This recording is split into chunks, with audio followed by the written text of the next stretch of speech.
Өмір теңіз. Адам сол теңізде жүзіп жүрген қайық сияқты. Шыр етіп дүниеге келген сәттен бастап өмірінің соңына дейін мамыражай шуақты күндер мен найзағайлы дауылды сәттерді басынан өткізеді.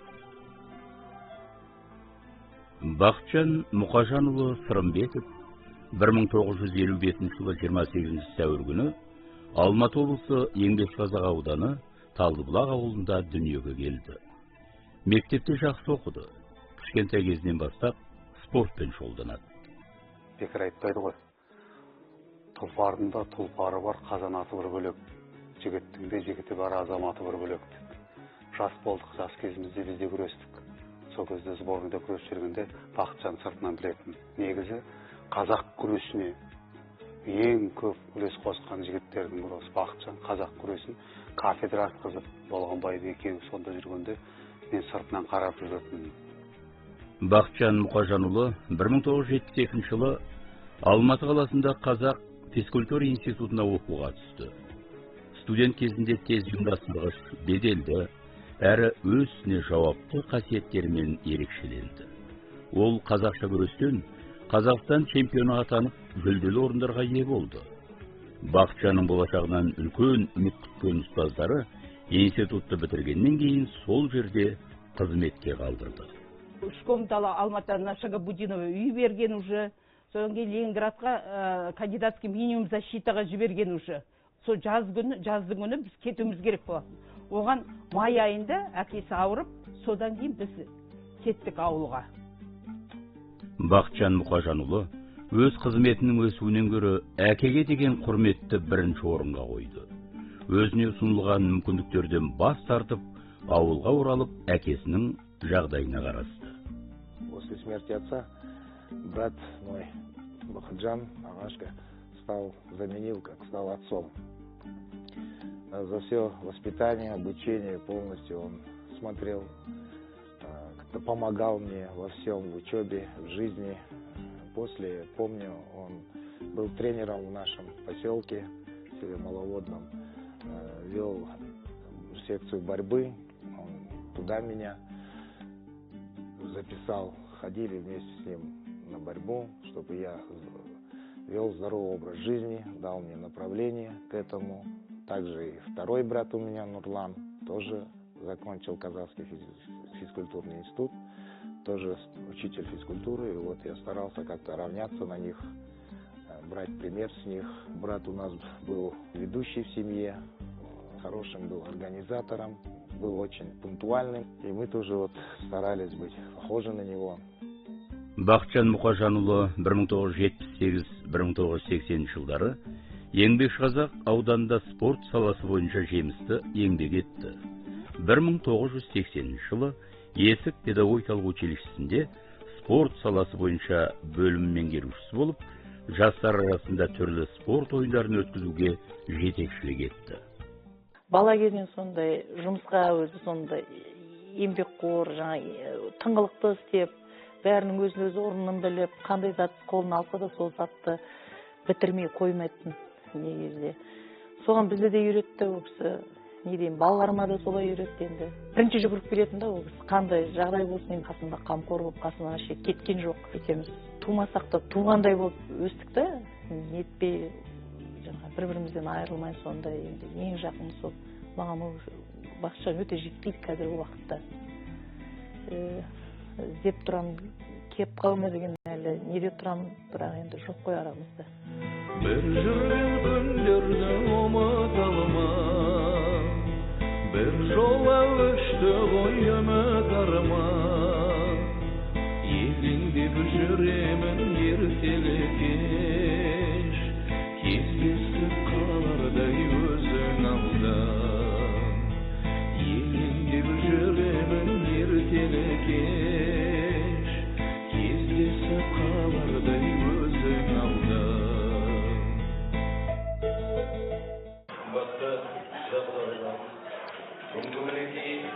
Қазақ дәстүр бойынша сіздерде дастархан жайып, сырғауыл көңілімізді көтеріп, тамаша мереке өткізіп жатсыздар. рахмет мінекей осындай жерге келіп бәріміз жиналып отырмыз. Оның себебі әрине мінекей біздің екі жас, бір жағынан қыз бала, бір жағынан ұл бала мінекей. Бүгін неке қиып өздері семья болып отыр. Сол семьясы өте жақсы болып, өздері күнде жарық ауадай таза болып, шапқылап ойнап тұрып жүре берсінші айналайын. Туыс дегенде бәріне үшін қатты қабырғасы қайысатын оның, қатты. Өте бауырмал болатын, өте бауырмал болатын. Бауыр десе езіліп кетеді бауыры тура. Өте сондай. И шыншыл болатын. Бақытжан Мұқажанұлы ғалымда, шахтерде бас иген ұлағатты ұстаз бола жүріп, жастарды салауатты өмір сүруге, спортпен айналысуға шақырды. Біріншіден, ол өте бір нақты істің адамы. Ол уәде еткен уақытында, уәде еткен жұмысты бітіруге тырысады. Ол жолда ешқандай ұйықтамауы да мүмкін, тіпті тамақтанбауы да мүмкін. Бірақ сол жұмысты ол аяғына дейін өте жақсы атқарып шығады. Оқушылармен тіл табысу да, оларменен бір ортақ істерге, осы спорт жағынан бір жақсы жетістіктерге жету мұғалімнің шеберлігі. Сол шеберлік Бәкеңнің бойында бар болатын. Ұстаз ретінде, балалардың бір үлкен тәрбиешісі, әке ретінде Бәкең мектепте өзін алтын қатардан көрсетті. Оғысын мақалалары жиі шығып тұрды. Осы спорт саласындағы жаңалықтар, өзі істеп атқан жұмыстар, спорттағы жаңа технологиялар, инновациялар, бұл Бақытжанның күн тәртібінен түскен емес. Ол балаларды ылғи солай тәрбиеледі. Сол балалардың әлі сонан жүгіріп жүретіні Бақытжан ағайдың осындай жаңашылдыққа құмарлығы. Бақытжан ағайдың мынау жаңа заманның ағымымен заманауи мұғалім бола білгендігінде деп ойлаймын. Оқушылардың жүрегіне шыға білу бұл ұстаздың ең шеберлігінің шыңы. Ол сондай ұстаз болатын. Бақытжан Мұқажанұлы қазақ күресін насихаттау жолында және оны дамыту мәселесін көтеріп, республикалық басылым беттерінде дүркін мақала жазды. Ол өз мамандығын шексіз сүйетін. Абай мектебіне келгеннен бері көптеген мынау істейін басқа жұмыстарға, ғылыми нәрселерге, методикалық нұсқаулықтарға өте көп көмектесті. Бақытжанның арқасында жетістіктерге жеттік, жүлдегер болдық. Сонымен қоса бұл ұлттық ойындарды, қазақ күресі, тоғызқұмалақ, шахматын үйреніп, соны жастарға үйрете бастады. Бұрынғы болғанына қан дойыпсы деген бізде дойы бар екен, соны ұйымдастырып балаларға үйрете бастады. Бақытжан Мұқажанұлы балалардың жүгіру, секіру, әдіс тәсілдерін жетілдіру жолдары туралы ойын ортаға салып, осы тұрғыда республикалық деңгейде өткен телевизиялық жобаларға атсалысты. Жаттықтырушы ретінде көптеген табыстарға қол жеткізді. Бақытжан Мұқажанұлының шәкірттері ауданаралық, облысаралық, республикалық жарыстарға қатысып, жүлделі орындарға ие болды.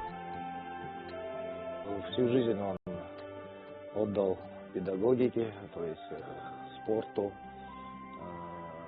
Он был заслуженным мастером спорта по борьбе.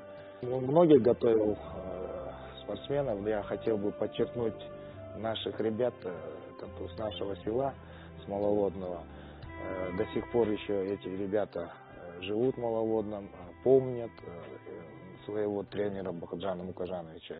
Өмір күрес, сан сынақтан құралған, сол сынақта тұнып тұрар мың арман, кездермен қалады есте қимаған, сағынысқан, түсініскен, сыйлаған.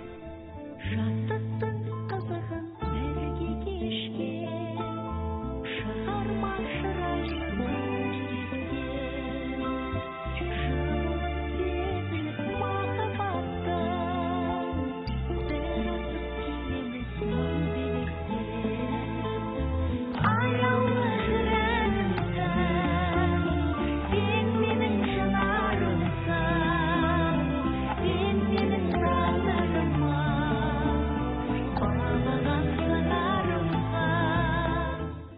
жар ретінде маған өте тірегім болды, асқар тауым болды.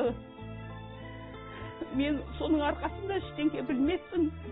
Талай жерді аралатты, көрсетті Қазақстанның шығысын, батысында. оң жағында, сол тұсында бәрін көрдім. Сонымен қатар соңынан ерген ұрпағына дұрыс жол көрсеткен Асқар Тау әке бола білген азамат. Ол жақсы әке болатын. Оның балаларымен кездесіп тұрған сәттерін жақсы көретінмін ылғи. Жақсы жар бола білді. Ол өзінің әйелін керемет сыйлайтын. Осы болады ғой, отырыстар болады, бас қосқан жиындар болады. Сонда мен бәкеңнің өзінің жұбайына деген сондай бір құрметін көріп жүретінмін. Саналы ғұмырын қазақ спортының дамуына арнаған азаматтың армандары көп болатын. Енді оның арманы бар еді.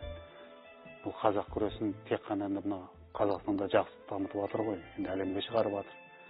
Сол жерде өзінің бұрыннан жасаған, айтып отырады, мынаның киіміне мен көңілім тоймайды. Мен мынауың правиласына көңілім толмай жүр. Осыны қайтадан жасасам, осыны қайтадан жеткізсем деп жүретін. Бақытжан екеуміздің бір үлкен арманымыз бар еді. Екеумізге ғана тән. Екеуміз айтатынбыз, екеуміз бір жерден көшіп барайықшы, бір ауылға тұрайық деп. Ол жері үйізде жүреді. Осы сен Қаскелеңге көшіп келсеңші деп. Жете алмадық арманымызға.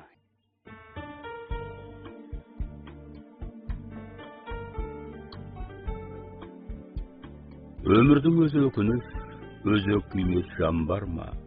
Патшада дана даңғылда жеткен де барлық арманға.